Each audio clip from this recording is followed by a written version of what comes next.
Hi, I'm Buffy, and I want to talk about Demon Slayer Infinity Castle, and that's what I'm gonna do. First of all, if you haven't seen the absolute beauty of an anime that is Demon Slayer, what are you doing with your life? Aren't you ashamed? Go and watch all of the seasons / arcs or whatever you want to call them and catch up as soon as possible, okay? Then come back and watch this video. I will be spoiling at least one thing about the show, so, you've been warned. So, Demon Slayer Infinity Castle is a 2.5-hour epic anime action extravaganza that flies by so freaking quickly. I decided to go and experience it in IMAX, and I've never ever made a better decision in my entire life, ever. This movie is an absolute beauty to watch, to listen to, and to experience on a big screen. And IMAX being the biggest screen available, it was a right choice. The movie does not have a traditional what is it called? Jesus, 3-act. Oh my God, okay.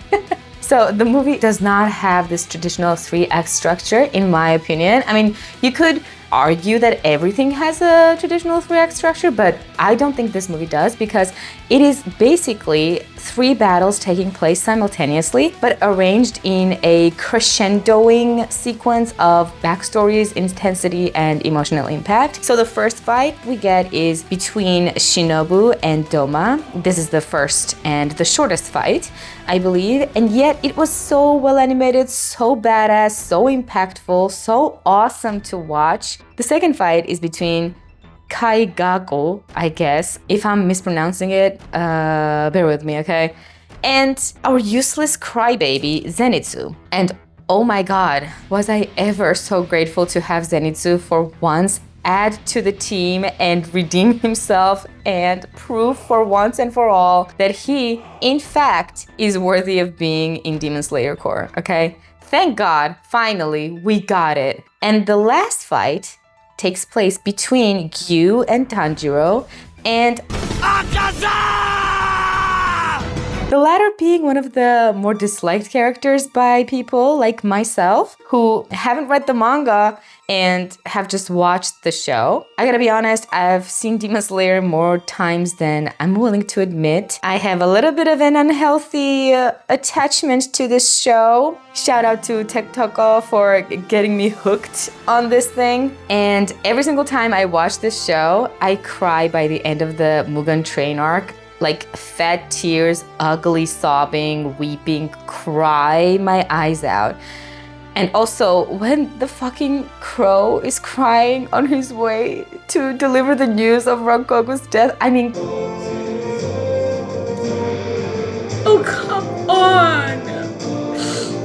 So heartbreaking. So yeah, needless to say, I was looking forward to watching Akaza's head being sliced off by these two. However, this movie does the same memed thing of showing you the villains' backstories. So I expected Akaza to get the same treatment. Still though, I didn't expect it to hit me as much as it did. Man, I cried so much in the theater, and not just me, by the way. My friends were crying, people on either side of us were crying. Listen, it was an experience. I cried for all 3 battles, by the way. All 3 had a very strong emotional effect on me, but the Akaza story was something else, and it was so packed with little signs, little indications of what he went through and how his powers manifest themselves based on what he's gone through. There are so many videos about all of that stuff, all of the Easter eggs. So after you watch the movie, you should definitely kind of look it up to see how much thought went into creating this character, creating these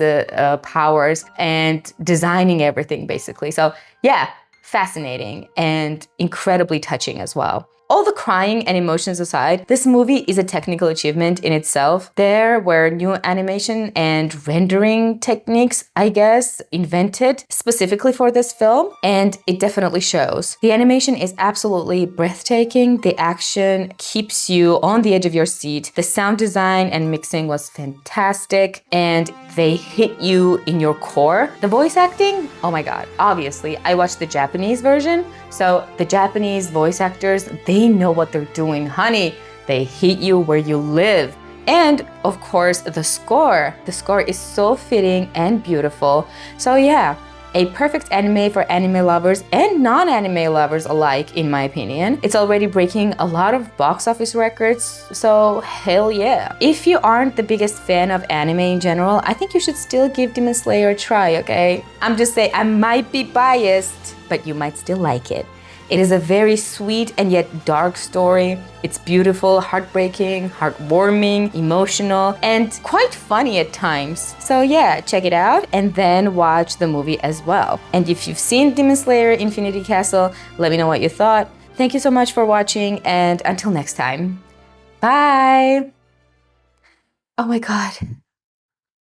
Oh my god, my first video! Hell yeah!